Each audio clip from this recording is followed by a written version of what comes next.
Amigas, amigos, muy buenas noches y bienvenidos a compartir otra entrega de Ver para Creer aquí en la pantalla de Canal 5, también como siempre a través de los distintos servicios que reproducen este programa semana tras semana.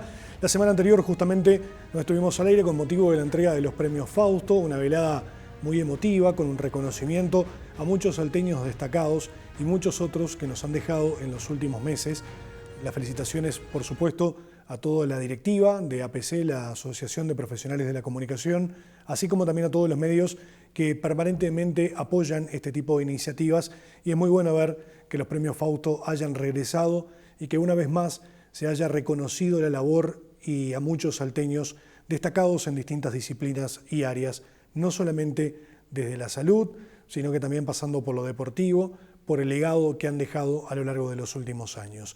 Nosotros no nos vamos a detener demasiado en cuestiones que sabemos que hoy están en boca de todos, porque esta semana, y sobre todas las cosas en la jornada de ayer, se vivieron momentos de tensión por momentos. ADEOMS está en una asamblea extraordinaria urgente, reunidos con gran parte de su masa social, buscando respuestas o medidas en realidad ante este conflicto que ya se desató y que ahora tendrá seguramente varios capítulos más por delante, pero con la confirmación del cese de los 291 funcionarios que habían quedado a través de un convenio colectivo firmado, suscrito días antes del final del periodo anterior, de que en realidad Ingrid Urroz, que era la intendenta, y el técnico universitario Gustavo Chirif, que era el secretario general, firmaran un convenio colectivo y lo refrendaran luego junto con ADEOMS ante el Ministerio de Trabajo.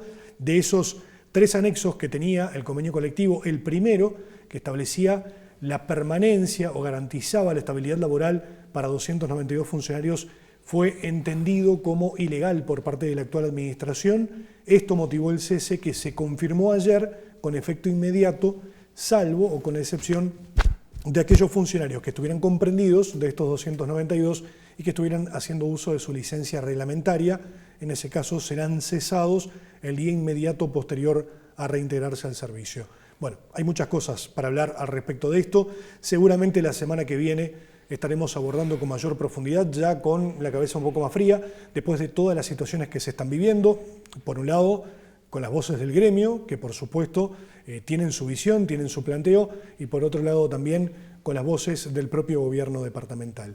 Pero septiembre es un mes que está marcado por muchas cosas y sobre todo por lo relacionado a celebrar la diversidad. Y digo celebrar la diversidad porque hace un par de semanas estuvimos con Tomás Ventos Pereira aquí en el programa, hablando justamente y realizando una invitación para la marcha que tuvo lugar justamente hace 15 días atrás, y hablábamos de eso, ¿no? De la necesidad de celebrar la diversidad. Y muchas veces hay discusiones en torno a qué es la diversidad, qué significa la diversidad. La tenemos a Paulina Minelli, que nos está acompañando la noche de hoy, y a quien agradecemos que estés acá, Paulina. Un gusto tenerte. Bueno, muchas gracias por la invitación. Bueno, primero, vamos a hablar de las credenciales, ¿no? Paulina, ¿sos licenciada en Trabajo Social, es así? Sí, soy licenciada en Trabajo Social y tengo un diploma en Género y Políticas Públicas. Actualmente me desempeño como técnica en la Oficina Territorial de MIES. Bien, y perfecto. formo parte del Consejo Departamental de Diversidad Sexual, o sea, en representación de MIES. Bien. Paulina, el otro día surgió una discusión y me gustaría que me des tu punto de vista.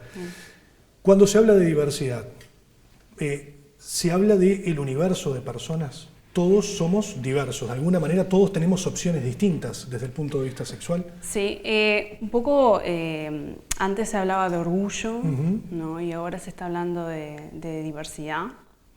Eso se cambió hace unos años atrás, un poco para hacerlo más integrador, ¿no? Entendiendo de que todos son diversos, entendiendo que con distintas etnias, afrodescendientes, migrantes, con discapacidad de distintos lugares, distintas identidades y distintas orientaciones, y aceptando todo eso. Entonces lo que hace ahora la Marcha de la Diversidad también es integrar eso, aceptar eso y seguir promoviendo eso, la aceptación, ¿no? ¿Y se está logrando? No, creemos que no. Hay los avances normativos que se hicieron en estos últimos años en Uruguay, porque Uruguay fue pionero en muchas modificaciones, en muchos avances, y esto con mucha de la lucha de la sociedad civil que puso en agenda estos temas. Se generan grandes avances, pero no implican los cambios culturales, ¿no? Para eso se deben generar otros procesos. Los avances en las leyes no generan cambios en las vidas cotidianas, cambios en las sociedades, ¿no? Entonces, hace poquito la UNFPA hizo un formulario dirigido a la sociedad civil que a nivel nacional fueron recogidos los datos de 29 aproximadamente colectivos. Entonces, un poco para ver la percepción a nivel territorial, la percepción no, también la realidad de las personas en la comunidad en cuanto al acceso a la educación, la salud y el trabajo de cada departamento, también el avance de las leyes que se den en cada lugar y también generar propuestas. Entonces eso nos hizo ver, aunque ya se sabía, ¿no? Pero de que aún necesitamos seguir trabajando en el cumplimiento de las normativas, ¿sí? Principalmente en el tema de trabajo, que en la primera reunión del Consejo Departamental fue una gran demanda de la sociedad civil y de los referentes locales que estuvieran asistiendo, participando. Y el colectivo trans sigue siendo el que más dificultades tiene de acceso al trabajo, ¿no? Aún es el colectivo que tiene más desigualdades que el resto de la población, ¿no? Entonces, como que bueno, nosotros como Consejo Departamental tenemos grandes desafíos, ¿no? Y uno de ellos, que trabaja a nivel nacional, es el cumplimiento de la ley trans. ¿Sí? Esa ley trans que, entre otras cosas, por ejemplo, promueve el acceso al trabajo. El acceso al trabajo, incluso. Sí. A nivel nacional, en relación al trabajo, se solicita que los organismos públicos cumplan la normativa del 1%. Entonces, el año pasado, según datos de la OMS, se informó que hace poquito hubo una jornada de la Secretaría de Derechos Humanos, que hubo grandes exponentes ahí donde se estuvieron participando de distintos organismos y la OMS fue uno de ellos. Entonces informó que el año pasado se cumplieron 0,10, o sea, que ingresaron 24 personas trans a los organismos públicos. O sea que no... 0,10 de 1%. Exactamente. Estamos todavía 90% abajo. Estamos, sí. Una gran falta, sí, aún. Entonces, bueno, nosotros como Consejo Departamental tenemos también ese desafío aquí en el territorio de poder trabajar en eso, sí.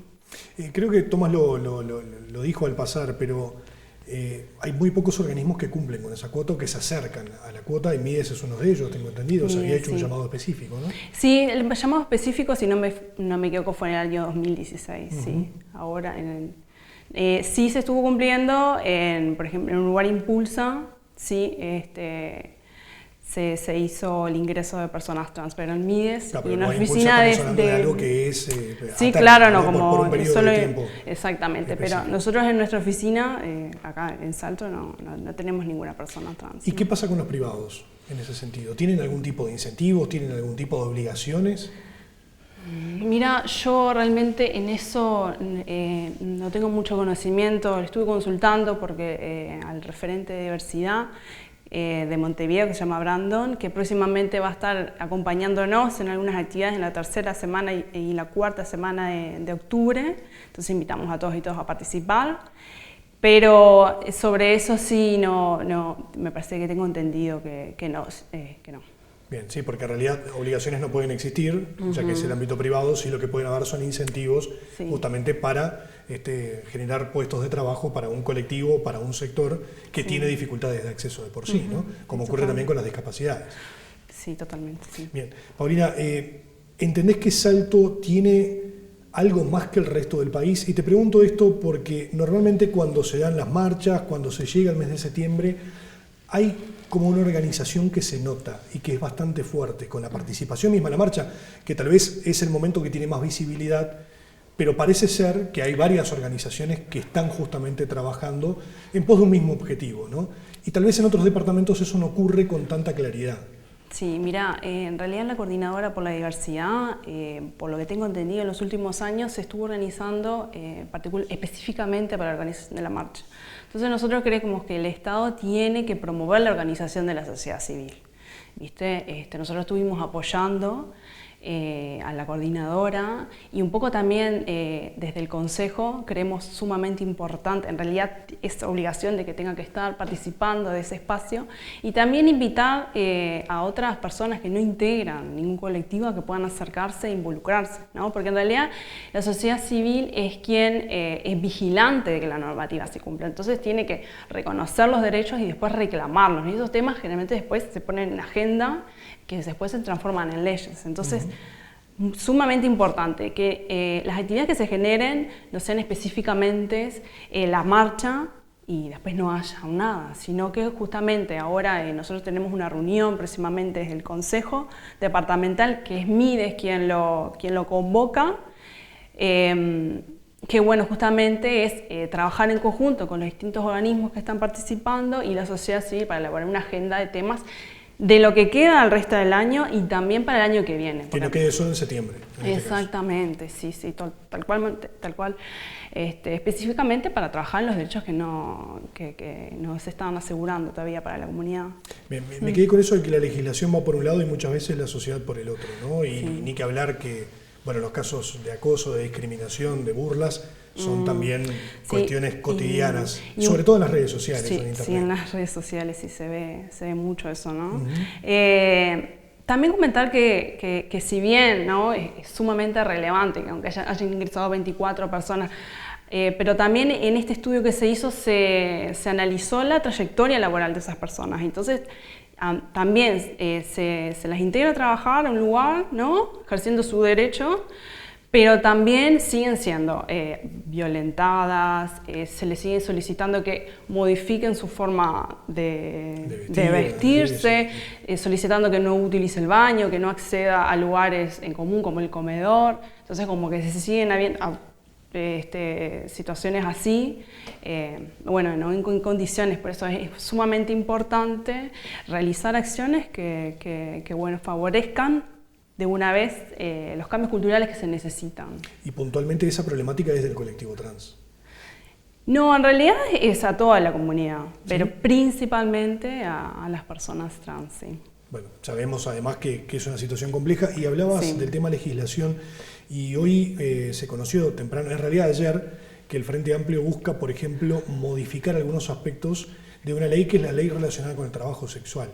Y quienes están intentando modificarla hablaban justamente de la importancia de que Uruguay en su momento fue pionero al tener una ley que de alguna forma regulaba el trabajo sexual, que comparado con otros países de la región se continuaba concibiendo como una actividad ilegal. Uruguay la registra, la regula, pero entendían o entienden en realidad que hay pasos posteriores para dar y tenemos que actualizar y mejorar esa ley. Entonces, por un lado, el sistema político está pensando en cómo mejorar la normativa ya vigente, la legislación vigente, y por otro lado tenemos eso, ¿no?, la sociedad que va tal vez en un sentido completamente distinto. Sí.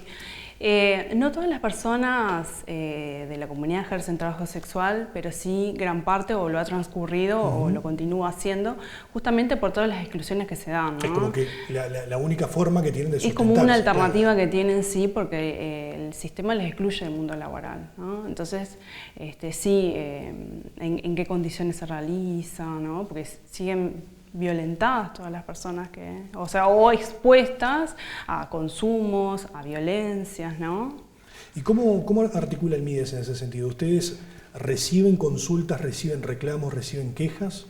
Vinculadas a... Justamente desde la comunidad, cuando tienen algún problema, ¿alguien llega al MIDES a golpear la puerta y a pedir ayuda? Bueno, en realidad, sí, tenemos la atención al público que pueden ir ahí, ¿no?, a plantear su situación, pero también justamente un poco el rol del Consejo Departamental es recibir esas situaciones y ver cómo respondemos como organismo en forma articulada las situaciones que suceden, ¿no? ¿Y qué es lo que más se está dando en cuanto a situaciones complejas acá en Salto? No, más que nada, a nivel educativo, a nivel del acceso a la salud mental y a nivel de soluciones habitacionales y más que nada también el acceso a la educación, ¿no? Siguen siendo como situaciones desiguales en esos aspectos, ¿no? Entonces a veces podemos pensar, bueno, pero la educación es abierta para todas las personas, pero también en qué ámbito de cuidado se están generando. Entonces también hay una investigación que demuestra que las personas de la comunidad, en especial las personas trans, cuando realizan sus trayectorias educativas se ven marcadas por situaciones de violencia, no solo de sus compañeros, sino también reciben comentarios fóbicos por parte de sus docentes, también tienden a faltar más, entonces bueno, terminan abandonando el sistema, porque justamente por la incomodidad que se genera, la discriminación que viven, las violencias cotidianas, ¿no? En tema de la salud mental, me gustaría nombrar que hace poquito fue un chico trans, se suicidó. Entonces, bueno, estamos como que no estamos llegando, ¿viste? Necesitamos políticas específicas que atiendan las necesidades y demandas específicas de la comunidad. Que haya una respuesta también tal vez más integral, ¿no? Bueno, ocurrió también con otro chico en Artigas. Sí, también. ¿No? Que también en una situación bastante similar toma la decisión de... un transfemicidio creo que fue en Canelones o en Montevideo también, y los medios de comunicación se referían como él, cuando en realidad era una mujer trans, claro. ¿No? Entonces todo te habla de que se siguen vulnerando y también se siguen como normalizando ciertas cuestiones que no deberían. Entonces también las denuncias que existen o no se realizan porque se desconfía realmente en las respuestas que se haya dado, o realmente es naturalizado como, bueno, esto es normal, me la tengo que aguantar, es así, y no, en realidad no debería, ¿no? Por supuesto, o sea que más allá de la normativa, más allá de la legislación, todavía hay mucho camino por recorrer, y eso está clarísimo, ¿no? De todas formas, si lo comparamos con la región, tenemos algunos avances, pero seguimos estando lejos. Bueno, y sí, hay avances, pero también hay retrocesos, porque hace poquito se difundieron los resultados de una investigación que realizó la INED, donde comparaban los cambios de las creencias de los estudiantes con respecto a los temas de la diversidad de 2018 a 2022. Sí. Entonces demostraba que hay menor aceptabilidad, principalmente de varones de centros educativos públicos, ¿no? Entonces, bueno, ¿qué indica eso? No es porque sí, sino es que no se generan acciones específicas para atender a eso. No se trabajan los temas, no se charla de estas cosas en los centros educativos. Entonces, la educación y la cultura son ejes claves para abordar estos temas de estereotipos, los prejuicios que hay, trabajarlo. Entonces, desde el Consejo Departamental creemos que es fundamental y vamos a elaborar acciones para trabajar en los centros educativos próximamente. Y algunas discusiones que se han tenido no se debería hablar de tolerancia, ¿no? Porque en realidad es convivencia y es aceptar a las personas que tienen sus orientaciones sexuales, toman sus decisiones, y no es una cuestión de tolerar al otro, sino convivir con la persona como en cualquier sociedad. Sí, y bueno, tenemos que seguir trabajando en lograr eso, en los cambios culturales para una convivencia pacífica, sí, totalmente. Paulina, muchas gracias por la visita. Bueno, muchas gracias a ustedes por estar. Y bueno, y disculpanos porque tuvimos que postergar la entrevista 7 días. No hay problema. Pero bueno, cuestiones de agenda. Muchas gracias por la invitación. Estos temas son fundamentales para darles visibilidad e invitamos a toda la sociedad a participar de las actividades que se realicen desde el Consejo Departamental. Muchas gracias por estar. Gracias. Nosotros vamos a la primera pausa de esta noche y en unos instantes estamos de regreso.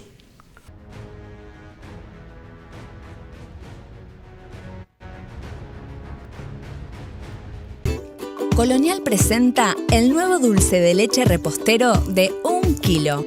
Un dulce de leche repremiado. Re firme.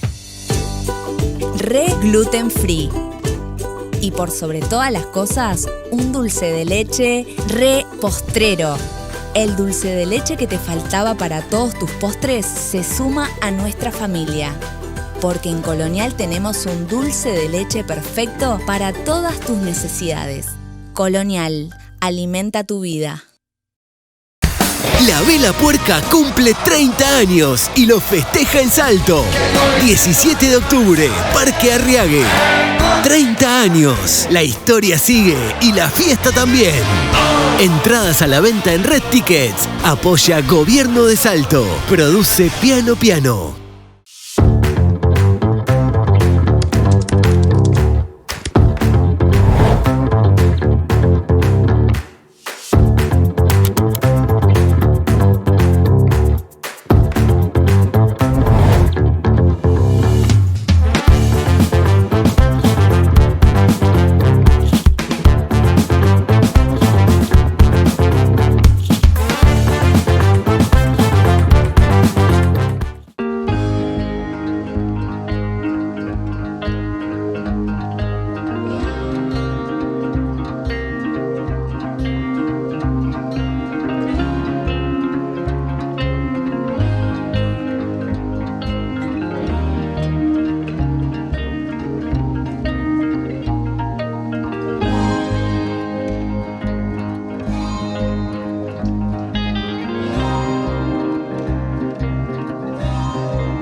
Nueva Chevrolet S10 Z71 modelo 2026. Transmisión automática 4x4. Doble pantalla integrada digital. Alerta de punto ciego y alerta de colisión frontal. Cargador inalámbrico. Tecnología OnStar. Tapizado de cuero. Cámara de reversa. Llantas. Barra antivuelco y lona marítima. Garantía 5 años o 150.000 kilómetros. Entrega inmediata. Te esperamos en Avenida Valle 2210. Chevrolet Salto.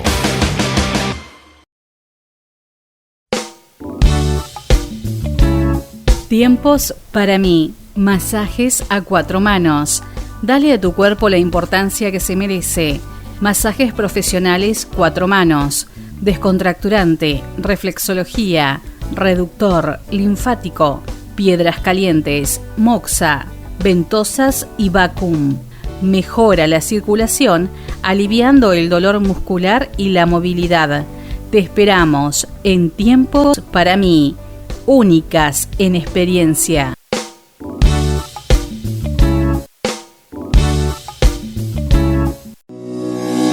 Con el paso del tiempo, moverse también puede doler, pero también puede doler no moverse. Activate con Genacol, colágeno bioactivo con Aminoloc secuencial que absorbe 10 veces más rápido. Sin mezclas, sin vueltas, menos dolor, más libertad. Este invierno no pares, porque no todos los colágenos son iguales. Elegí el mejor. Genacol. Encontralo en tu farmacia de confianza.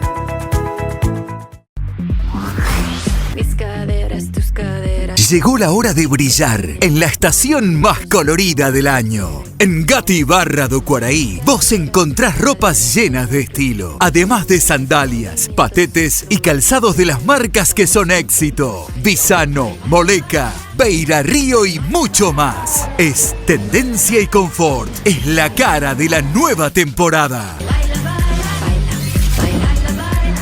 Pasá por Gatti, Barra do Quaraí y descubrí la moda completa que vos te mereces. Vas a alucinar.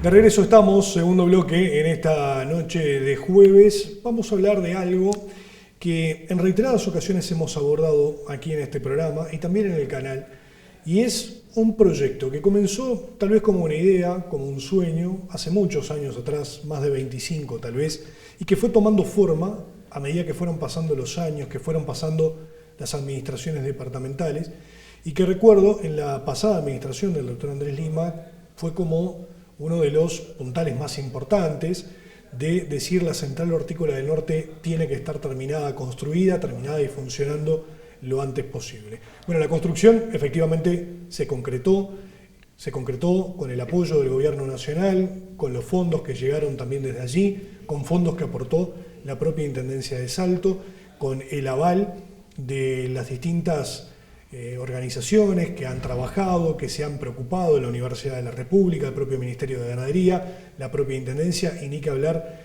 las distintas asociaciones que la integran, pero quedó allí, ¿no?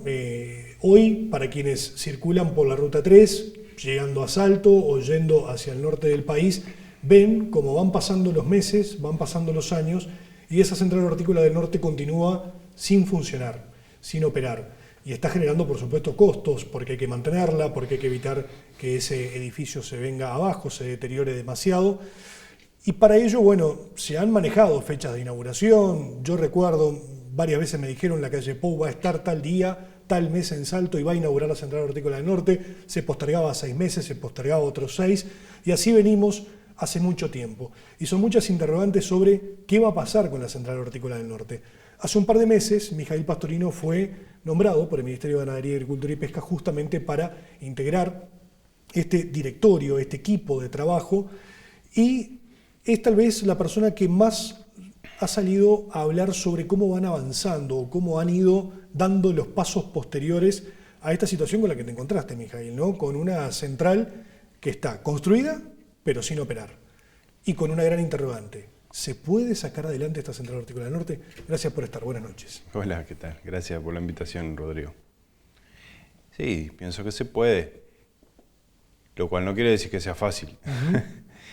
No, mira, Bulo ha hecho una buena introducción.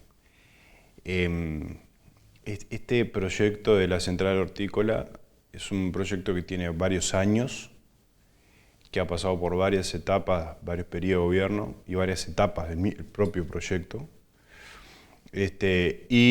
Bueno,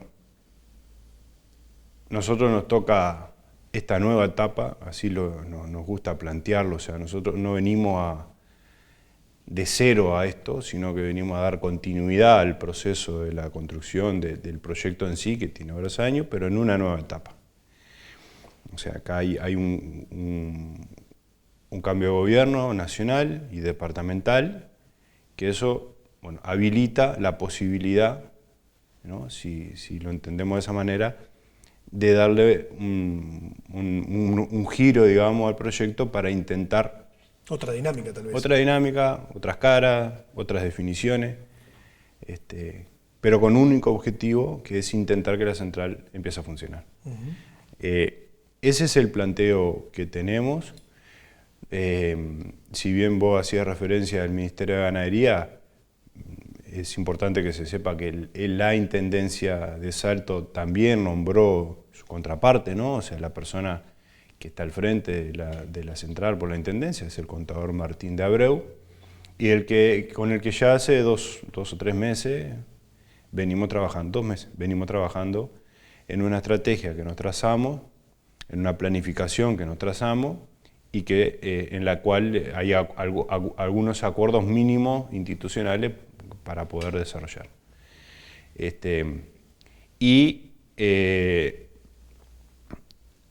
Y uno de los primeros pasos que de alguna manera resolvimos dar es volver a retomar el vínculo con los actores involucrados en el tema de la central hortícola. Y acá a lo que hago referencia es cuando esto hace 6, 7 meses como que estábamos en plena campaña electoral, el año pasado, nacional, no sé qué, se había complicado el proceso, se había trancado por distintas cosas. Y de alguna manera se dejó de hablar, quedó en un impasse, en un stand-by ahí. Incluso para los que habían participado de las licitaciones de los puestos. Claro. O sea, se quedó bueno, ellos son uno de los grupos, digamos, principales de los actores involucrados. Pero la cuestión es que no se, como que quedó ahí, no se habló más, ¿no?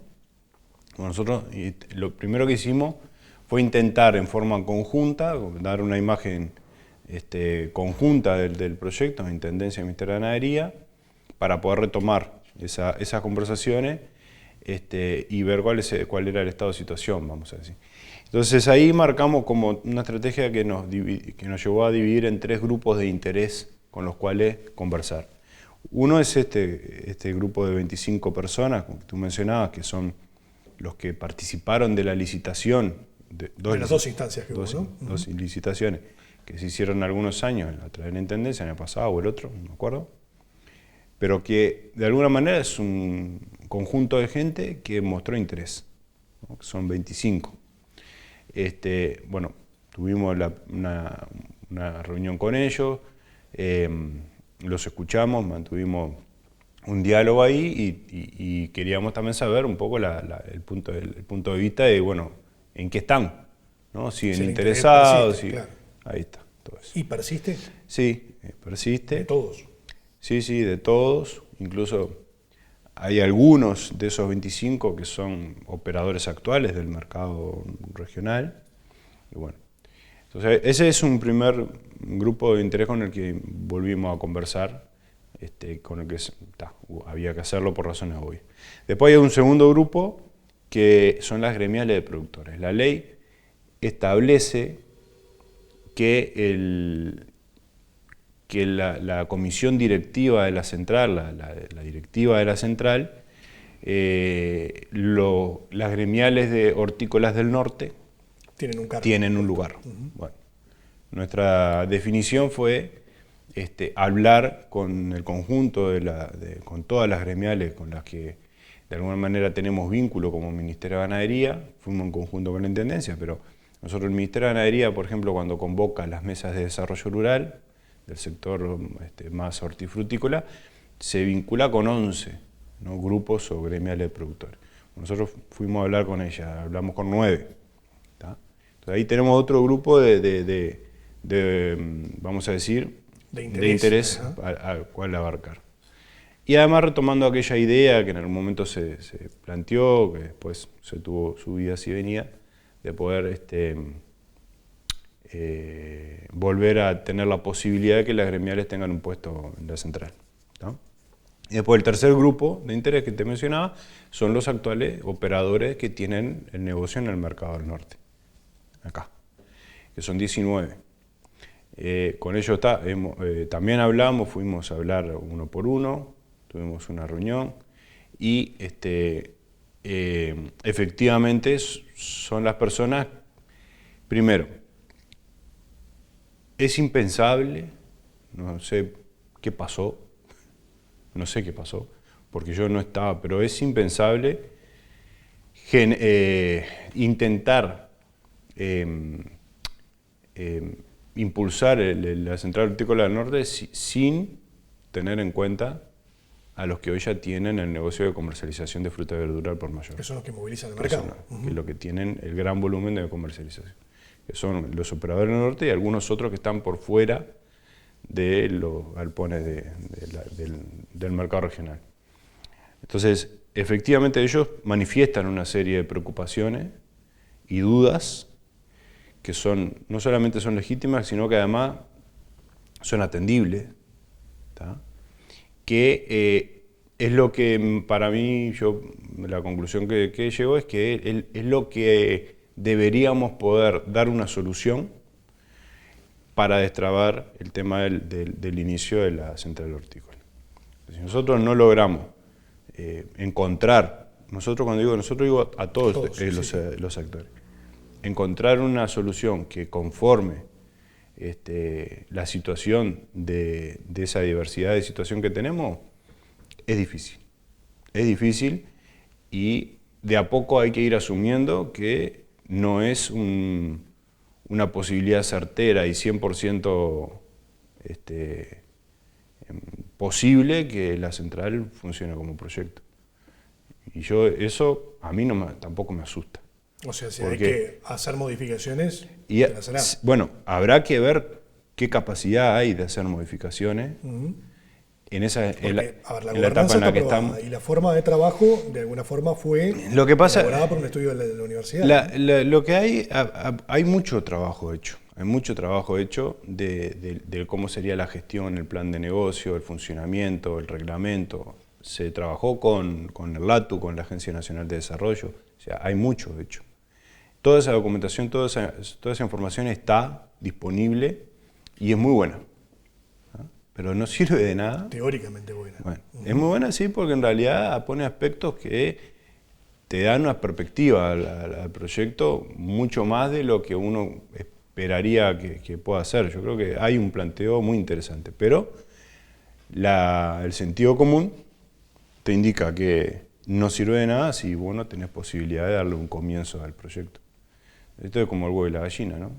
Bueno, para tener 100% las cosas resueltas, se te va, y así hemos venido, ¿no?, en años. Hay un punto en el que vos tenés que poner decir, bueno, hasta acá llegamos, esto es lo que tenemos, arrancaremos y iremos viendo en la marcha cómo mejorar cada vez más el proyecto. Pero ese punto tiene que dar garantías, porque yo no corro riesgo con esto de la central. Claro, el que corre riesgo es el operador que va a tener que invertir. Son cuestiones que son más que obvias. ¿Y qué es lo que ni el Ministerio de Ganadería, ni la Intendencia ganan con esto. O sea, las instituciones públicas que están involucradas en esto no son los que hacen el negocio de la venta y de compra y venta. Hacen la inversión para generar el mecanismo, para generar una herramienta. Una herramienta claro, superadora de lo que tenés para el sector. Ahora, pero si no lográs llegar a ese punto, ¿cuánto hay un montón de ejemplos de proyectos de inversión pública que no han funcionado? También tenés los que sí han funcionado. Tenés todo, o sea, pero no. Bueno, para que el objetivo es que sea otro proyecto que funcione. Y estamos en eso. Ahora, ¿qué reclaman los operadores? ¿Es un tema del espacio físico? ¿Es un tema de las cámaras de frío? ¿Por dónde hay un conjunto de demandas que me parece que algunas son salvables. De hecho, algunas ya, principalmente la Intendencia, ha laudado, ha resuelto. Ahí me acuerdo que había el tema del costo, sí, ¿no? De bueno, cuánto nos va a costar a los que vayamos para allá. El tema de la inversión, de lo que es la compra del puesto, la plata que hay que poner para poder ir. El tema del espacio físico, el tema de las comodidades de trabajo, no solamente en infraestructura, o sea, esto que mencionaba de la cámara de frío, el lugar, su montacarga, no sé qué, sino, bueno, asegúrame que ahí un día de frío voy a poder trabajar en condiciones, un día de viento intenso no se me va a volar la lechuga, un día de calor voy a poder tener la mercadería a exposición sin problema, o sea, y todas esas condiciones no están dadas. Hoy no. No. Así como está, no. Pero ¿cómo se modifica eso? ¿Cómo se cambia? Bueno, pero voy a esto, Rodrigo. Si nosotros no partimos de la base de que esas condiciones no están. O sea, a mí no me importa lo que pasó. No me importa por qué no se hizo puede eso. Decir, esto es lo que hay conforme en C. Y eso, en realidad es que eso, escuchar lo que reclaman ellos. Y eso es lo que se ha hecho hasta ahora. Algo hay que construir en conjunto con las personas que van a estar ahí. Porque si no, es una imposición. Y ellos no se sienten justamente presionados porque por un lado está la central que no comienza a funcionar y por otro lado está la zona de exclusión que se va postergando, pero que ahora tiene una fecha para principios del año que viene.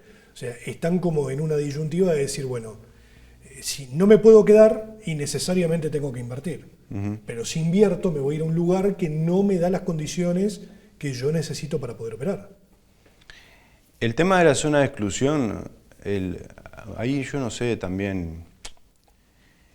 Nosotros no estamos planteando la zona de exclusión como una imposición, o sea, como una herramienta coercitiva, de decir, bueno, mirá que si no me haces caso te meto la zona de exclusión y te tenés que ir de acá. No ese es el planteo.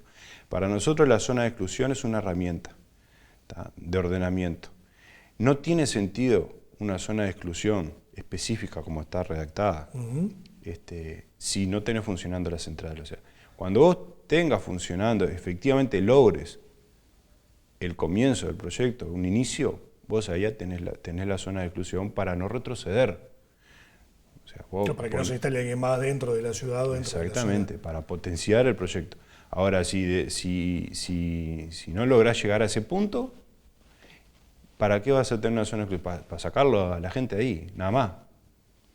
Entonces, pero son herramientas complementarias. Entonces, la definición que tenemos es que no la vamos a usar para una cuestión de presión. Acá no, la intención no es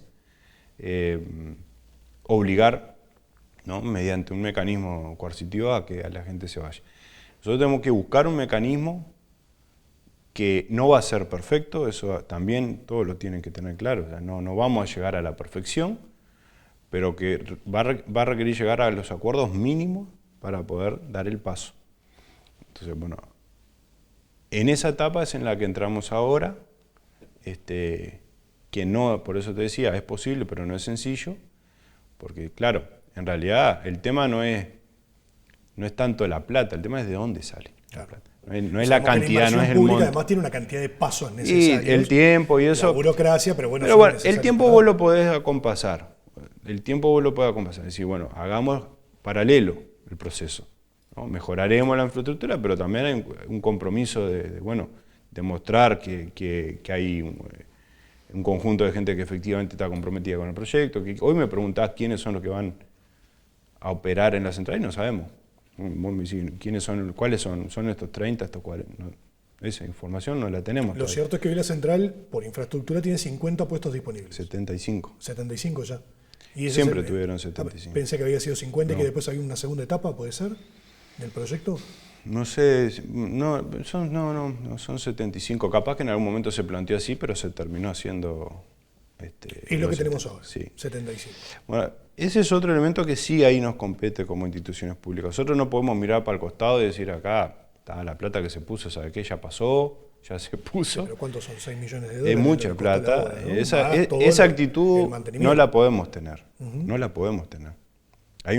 Sería totalmente irresponsable. Entonces, el Ministerio de Ganadería tiene la vocación de poder aportar al proyecto profesionalmente, aportando, digamos, porque no voy a ser yo, va a ser una persona que tenga conocimiento del rubro, del mercado, o sea, que sepa cómo salir a buscar una estrategia de captación de mercado, contactos, no sé qué, que de ahí en adelante, a partir de arranque, empiece a trabajar en el conjunto el compromiso que yo tengo es ver si puedo dar una mano en esta nueva etapa más de transición, más intermedia. Entonces, ahora, en definitiva es así, yo no le veo mucha vuelta. Si no tenés la gente que se la va a jugar ahí, está bravo. Y después entramos en todo otro escenario, digamos, no sé cómo decirlo, otro conjunto de temas que son ya pensando a más largo plazo, que es lo que va a dar viabilidad al proyecto, ¿no? Porque vos, esto de la infraestructura y todo es como decir, bueno, esto es lo que necesitas para arrancar, pero para que tenga éxito precisás otras cosas, ¿no? Y ahí es el conjunto de servicios en torno a la central, sobre todo lo que es frío, ¿no? Que todos tengan disponibilidad de frío, que tengan comodidad de trabajo, que el volumen y el flujo de comercialización empieza a tener una tendencia de crecimiento. Nosotros necesitamos concentrar en la central, a futuro, ¿no? Como proyecto, sí, la comercialización de fruta y verdura de todo el norte.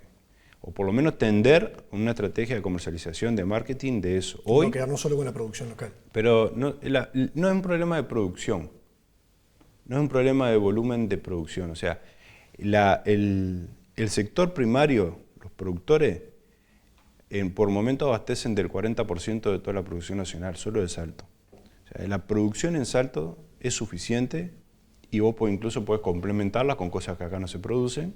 Entonces vos concentrás en la central un volumen de mercadería de distintos rubros durante todo el año. Entonces, abastecer el mercado no es un problema. El problema es que después vos abastecés el mercado y el mercado tiene que poder tener colocación de esa mercadería, que es lo que hacen los operadores. Los operadores venden a distintos puntos a través de compradores que vienen al mercado, compran y redistribuyen al minorista. Si el proyecto, que está planteado así, ¿no? Ojo, no es un invento mío, no es cosa mía, pero si el proyecto no logra no solamente concentrar mercadería, sino mejorar los niveles de venta en la central, sería un fracaso. Y es difícil sostenerlo. Hoy, por ejemplo, el 80% de lo que se vende en el mercado regional es Salto. Se abastece con la población de Salto. Tenemos que pasar a una escala superior, ¿no? ¿Cuál es la razón de eso? Yo creo que, como muchas otras cosas, el departamento se ha quedado para atrás y otros han ganado espacio. Un ejemplo de la UAM. Entonces vos tenés gente de Paysandú que se dedica a la compra de mercadería y distribución, Tacuarembó, Rivera, Cerro Largo, no sé qué, que ya no te vienen más acá. Claro. Y ahora teniendo la central, en teoría, por un tema de proximidad... Tenemos que lograr que la central sea atractiva, claro, para que las personas puedan venir acá. Y ahí tenés cuestión de precio, de comodidad, de facilidad, de logística. Exacto. Mijail, eso yo lo veo como mirá que esto último que hablamos lo veo como una etapa posterior. Primero tiene que empezar a funcionar. Y estamos ya sin tiempo, pero me quedo con ese titular de que está claro de que va a haber que invertir más. O sea, tiene que haber más inversión pública porque hay cosas que hay que modificar. Bueno, yo no sé si pública o cuál. No sé. Lo que hay que resolver es cómo se mejora las condiciones. Y yo, la verdad, capaz me equivoco, pero no le veo una alternativa. Lo que no se puede es tirar abajo de eso y hacer algo nuevo, eso es obvio. Pero a partir de lo que hay, un rediseño que te permita tener mejores condiciones de trabajo. Porque de lo contrario, el riesgo ¿cuál es? Arrancar como está y fracasar a los 6 meses. Y eso sí me parece que sería lapidario. Ni que hablar. Muchas gracias, Miguel, por estar. Como no, siempre. Gracias a vos. Nosotros vamos a la última pausa de esta noche. En unos instantes estamos de regreso.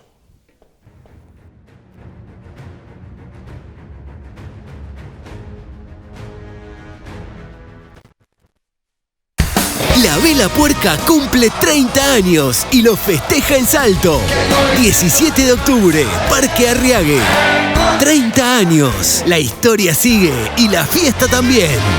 Entradas a la venta en Red Tickets. Apoya Gobierno de Salto. Produce Piano Piano.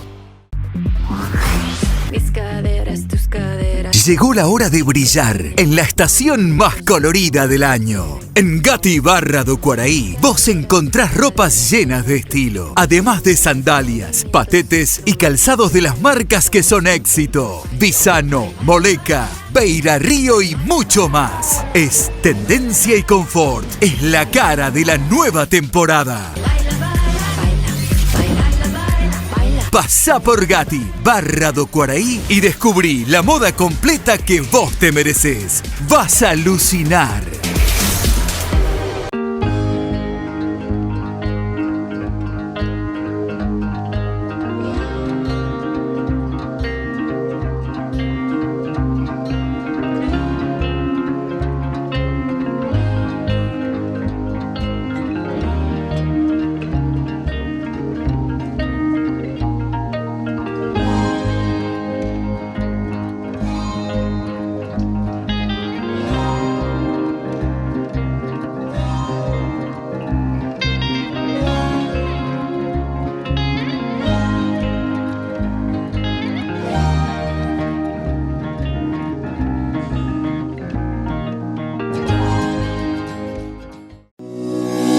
Con el paso del tiempo, moverse también puede doler, pero también puede doler no moverse. Activate con Genacol, colágeno bioactivo con Aminoloc secuencial que absorbe 10 veces más rápido. Sin mezclas, sin vueltas, menos dolor, más libertad.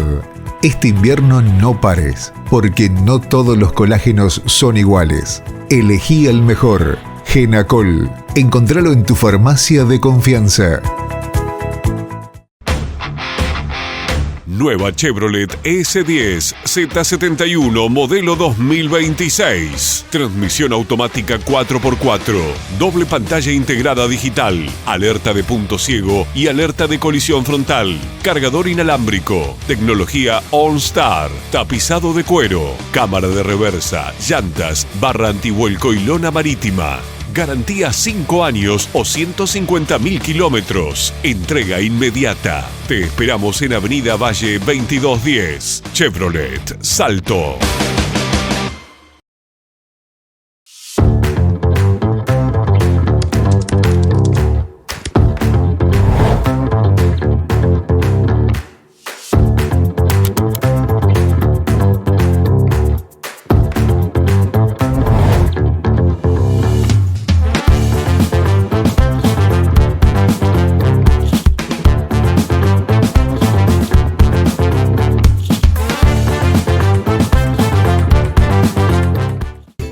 Colonial presenta el nuevo dulce de leche repostero de 1 kilo.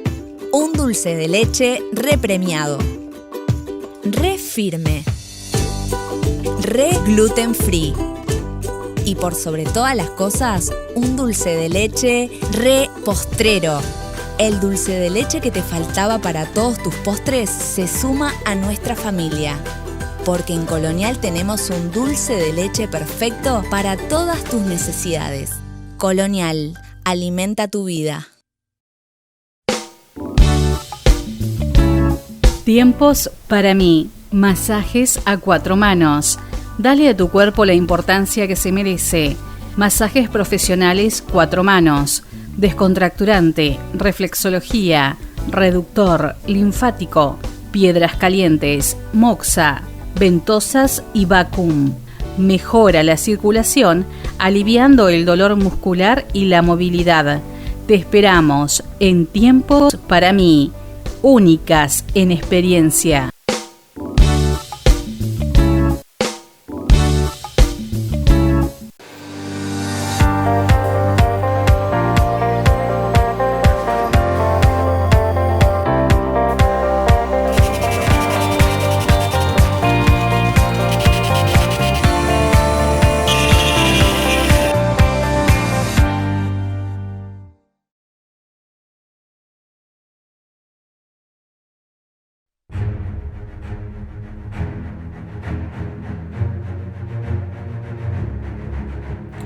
Lo planteábamos al principio de esta edición, uno de los temas de la semana, si no el tema de la semana y seguramente del mes, es la decisión tomada y comunicada por el gobierno de Salto sobre los 291 funcionarios que habían adquirido una permanencia o estabilidad laboral en la Intendencia de Salto tras un convenio colectivo que había sido suscrito meses antes del final del periodo de gobierno pasado, días antes en realidad. Desde allí, bueno, escuchamos varias voces, varias campanas al respecto. Lo cierto es que 291 personas ayer fueron notificadas de que se quedaban sin trabajo. Eran 292 en un principio, hicimos las consultas pertinentes y bueno, resulta que de los 292, una funcionaria había renunciado al cargo para ocupar otro trabajo, otra oportunidad laboral que tuvo, por lo tanto quedaron 291. Y bueno, más allá de que Albizu dijo el miércoles, con motivo de la visita del ministro de Turismo, nos comentaba de que es un hecho de que la Intendencia va a retomar a una parte de estos 291 con un nuevo contrato, con una nueva relación y situación laboral, no va a ser en su totalidad. Por lo tanto, hay muchas personas que de ahora en más están sin trabajo. Esto motivó respuestas inmediatas, posturas que se comunicaron, y una de ellas fue justamente la de la Mesa Política Departamental del Frente Amplio. Luis Alonso nos está acompañando en la noche de hoy, a quien agradecemos como siempre, Luis, que te hayas tomado estos minutos para hablar con nosotros, en un momento que no es fácil, ¿no? No es fácil porque además hay que entender varios aspectos de todo esto. De esas 292 personas, la gran mayoría eran personas que tenían una ideología o que incluso en algún momento habían militado por el Frente Amplio, porque eso está claro. Eran personas que habían ingresado por designación directa del propio Andrés Lima, o sea que él tenía confianza en esas personas por cuestiones políticas sobre todas las cosas, probablemente habían otros motivos, pero muchos de ellos son frente amplistas que hoy se quedaron sin trabajo. Más allá de la política está la cuestión económica y las familias que se quedan en una situación de desamparo, tal vez, ¿no? ¿Lo entienden así? Buenas noches. Bueno, buenas noches, Rodrigo, muchas gracias por la invitación. Comienzo por lo primero que decías. Este no va a ser solamente el tema de la semana ni el tema del mes, va a ser un tema que va a marcar esta gestión de este nuevo gobierno de derechas de la coalición republicana. Entendemos que este tema, este césar totalmente arbitrario y revanchista que ha tomado el gobierno departamental, va a marcar toda la gestión, porque lo que hizo el gobierno departamental es violar un convenio colectivo, y violar un convenio colectivo es violar la ley misma.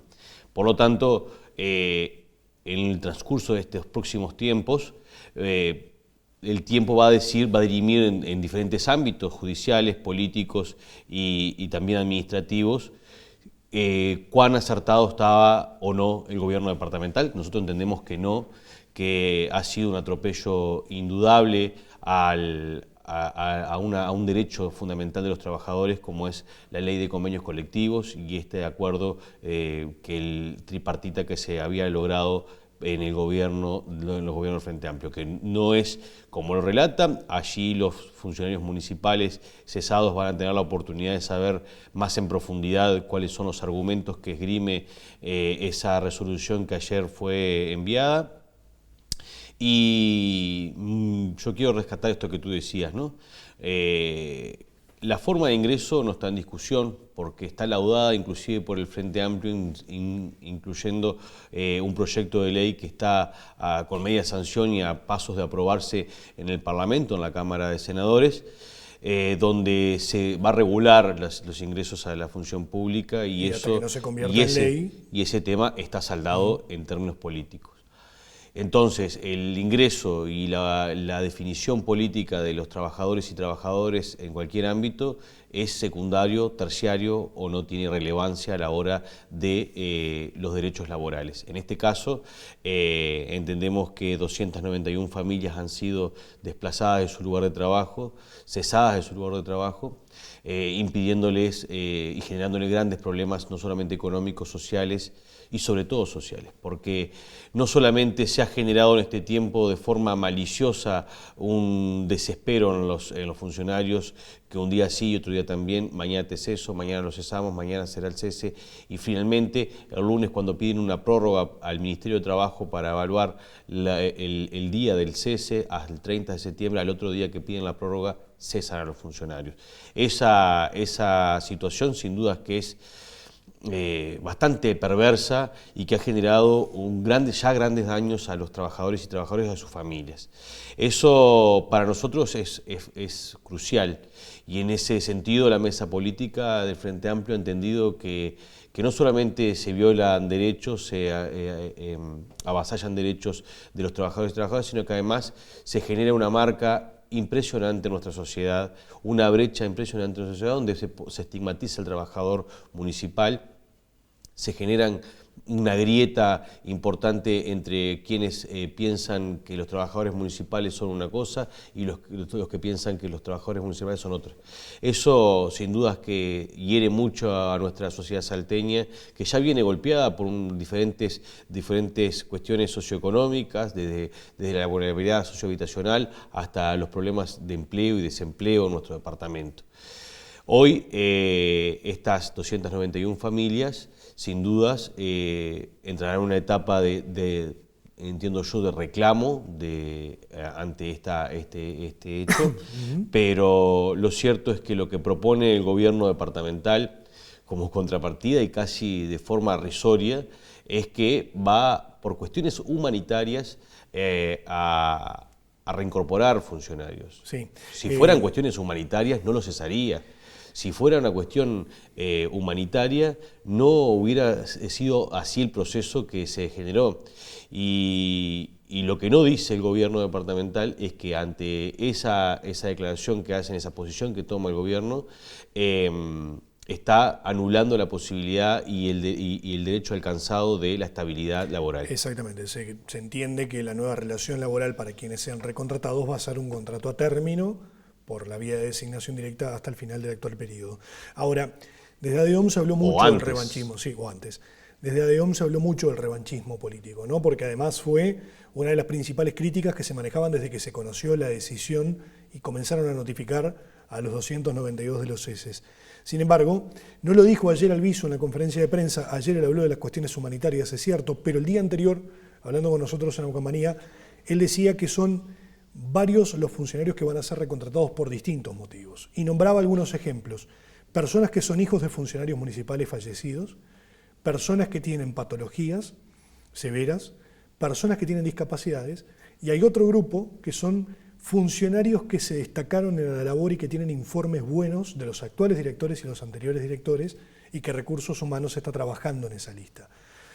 La pregunta es la siguiente: cuando se habla de revanchismo político, ¿no cae ese discurso al momento en que hay una recontratación de personas que son militantes del Frente Amplio en su mayoría, y que en este caso se está tomando en cuenta la labor y el desempeño que tuvieron?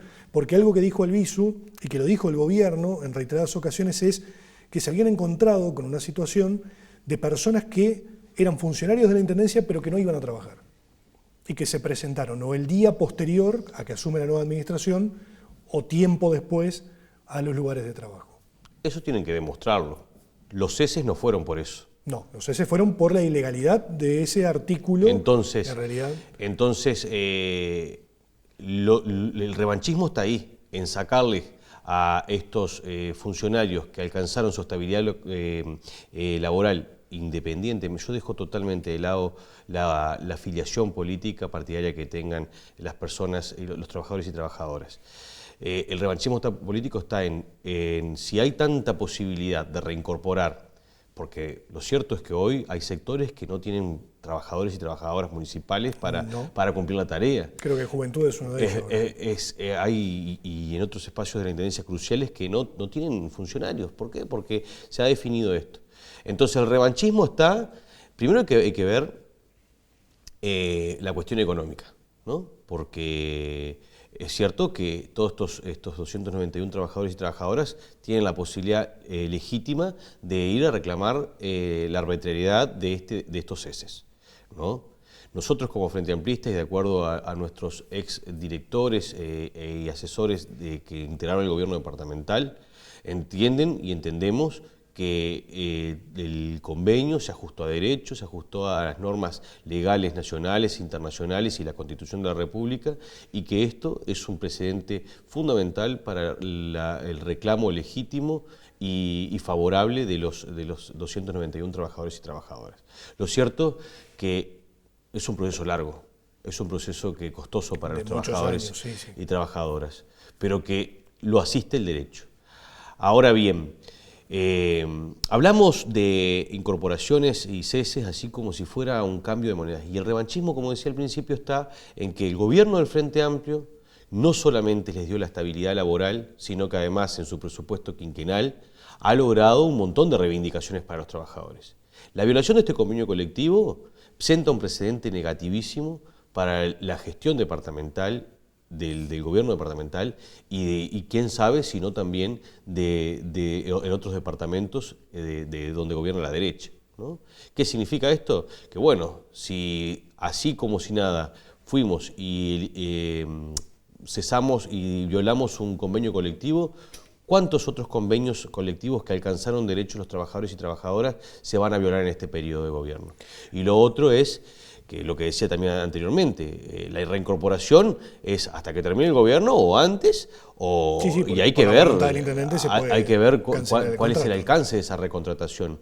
Y por último, entendemos que esto ha sido totalmente un circo político, donde primero se cesaban por cuestiones económicas, después por irregularidades, después por designaciones políticas, y esas cuestiones que tantos argumentos que se han manejado, la mayoría de ellos, ninguno están plasmados en la resolución, y ha generado un daño y una estigmatización enorme a los trabajadores y trabajadoras municipales. Entonces ahí lo que estamos apelando es a tomar conciencia sobre eso, y por otro lado está la contradicción abismal de que, primero que nada, hace casi un mes que la Intendencia no envía a la Junta Departamental cuáles son las resoluciones, modificaciones de funcionarios, ingresos, egresos, etcétera, a la Junta Departamental. Y segundo es que vemos, y cometió el error ayer, o está mal asesorado el intendente, o fue intencional. Yo creo que está mal asesorado, no quiero agregar la intencionalidad del intendente, pero los pedidos de informes que han hecho nuestros ediles y edilas al gobierno departamental dan cuenta de que van más de alrededor de 70 designaciones de políticas de cargos de confianza en este nuevo gobierno. Él habló ayer de muchas menos, ¿no? De muchas menos. Sí. Entonces, va a tener que ponerse de acuerdo en lo que informa a los ediles y edilas y lo que realmente expone a la asociación. Entonces, hay plata para grandes sueldos. Esta historia parece que ya la vivimos, ¿no? La vivimos cuando era presidente de Salto Grande, donde allí a los integrantes de su coalición de gobierno, en aquel momento no era coalición republicana, pero eran los mismos actores que estaban gobernando el país, integraron la CTM con los mismos acuerdos de distribución de cargos, y todos arriba de 100.000 pesos o muy cerca de los 100.000 pesos, ¿no? Algunos que trascienden la barrera de los 200. Entonces, el gran problema está en que, bueno, ese doble discurso, ¿no? Por un lado, ponemos en orden la casa con altos cargos de confianza, y por otro lado, hacemos un despido masivo de obreros de grados bajísimos, la mayoría de ellos grado 3, que realmente cumplían una función de intendencia, y que hoy queda demostrado que al estar faltando estas personas, hay servicios que quedan descubiertos. En esta declaración, incluso ustedes en el punto número 5, que es la que estamos viendo aquí, que es la declaración de la Mesa Política Departamental del Frente Amplio, hablan de convocar y hacer un llamado a sala al intendente, ¿no? a la Junta Departamental, para justamente responder ante todas estas dudas. Ahora, y para ir cerrando, porque es un tema que tiene muchas aristas, es un tema donde hay muchas personas que están involucradas, ni que hablar, y que no debe ser nada fácil estos días para ellos, ¿no? El digerir toda esta situación. Aquel que opte por el camino de una demanda colectiva, una demanda individual, automáticamente pierde la posibilidad de regresar al trabajo. Por otro lado, está el mecanismo de decir, bueno, busquemos las herramientas legales para que haya una recontratación sin que los funcionarios, en este caso afectados, inicien una demanda colectiva, que sería tal vez el último recurso, ¿no? Imagino. Nosotros como Frente Amplio tenemos la definición de que se deben reincorporar a estas 291 personas bajo los mismos Ese es el principal objetivo, que se las reincorpore. Y que lo estamos poniendo al debate público y sobre todo al debate político, ¿no? La Comisión del Senado de Trabajo y Seguridad Social del Senado de la República citó para este próximo 9 de octubre, al intendente Carlos Albizus para que dé explicaciones con respecto a esto. Y ya habían presentado la denuncia, ¿no? ADEOM se reunió con la Comisión del Senado. Exacto. Y también van a tomar acciones el PIT-CNT y también se está trabajando en términos del Ministerio de Trabajo, en órbita del Ministerio de Trabajo. Todo esto es iniciativa del sindicato. Nosotros como sistema político queremos generar las instancias y el debate suficiente para que esta situación se revierta. Y por último, entendemos que, bueno, más allá de la estrategia que después la bancada de ediles esgrima para el llamado a sala, lo que principalmente queremos es que se detalle con mayor, se explicite con mayor detalle los motivos que llevaron adelante este cese masivo y que le quede claro a la ciudadanía qué es lo que está establecido allí en esa resolución que el intendente explicitaba ayer. Y por último, han sido días, nosotros nos hacemos enormemente responsables porque no hay que sacarle el cuerpo a esta situación. Nosotros fuimos gobierno durante 10 años, gobernamos para todo el departamento y tuvimos una gestión responsable que generó los ámbitos legales y amparada en las cuestiones legales nacionales, internacionales y de la Constitución de la República para dar estabilidad laboral a más de 291 trabajadores y trabajadoras. Sí, después eso fue cambiando con el tiempo porque algunos fueron bajándose, otros, bueno, eso fue una modificación, pero lo cierto es que al término de nuestro gobierno, 291 trabajadores y trabajadoras se les estableció la permanencia por un mecanismo constitucional como es la ley de convenios colectivos. Ahora se reconoció parte de ese convenio colectivo, ¿no? Porque ayer lo dijo en conferencia de prensa Albizu de que aquellos funcionarios que estaban en la lista de presupuestación se iba a respetar, así como también aquellos que tenían adecuaciones escalafonarias. Eso es otro convenio. ¿No es el mismo convenio? No es el ¿No mismo están convenio. en el mismo artículo? Ahora, eso es otro aspecto. Tenía entendido que era el mismo, ¿no? por eso. Ahora, no, son otros aspectos. Se firmaron 26 convenios colectivos en lo que fueron con los trabajadores y trabajadoras en lo que fue el gobierno del Frente Amplio. Pero este último incluía la presupuestación y también adecuaciones escalafonarias, que fue lo que dijo él ayer, que esos dos artículos sí iban a ser reconocidos y se respetaban. Lo que ellos entendían era que el primer inciso, o anexo en realidad, era el que consideraban inconstitucional. Bueno, yo te pido que vos después los puedas entrevistar a los compañeros y compañeras, digo compañeros de clase, porque son trabajadores y trabajadoras, a que expliciten esto, porque la semana pasada, reunidos con Alejandro Seco y el asesor legal de la Intendencia, les dijeron que también se iban a revisar esos ascensos escalafonarios y las presupuestaciones generadas en el gobierno del Frente Amplio. Entonces nosotros no nos podemos mirar para el costado como fuerza política, el Frente Amplio gobernó 10 años en el gobierno departamental. Se lograron grandes avances en materia de derechos laborales, no solamente en términos de puestos de trabajo, sino en derechos de mejoras salariales, de seguridad laboral, de adecuaciones laborales. Y para nosotros es muy importante, en primer lugar, solidarizarnos y empatizar con cada una de esas familias que hoy están atravesando un horrible momento. Y que sean reintegrados, porque al fin y al cabo ese es el objetivo, ¿no? Que se los reintegre, eso es lo que van a perseguir como objetivo político y me imagino que también es el objetivo del gremio, porque al fin y al cabo es lo que todos persiguen. Luis, muchas gracias como siempre por estar. Gracias, Rodrigo. A estar por acá.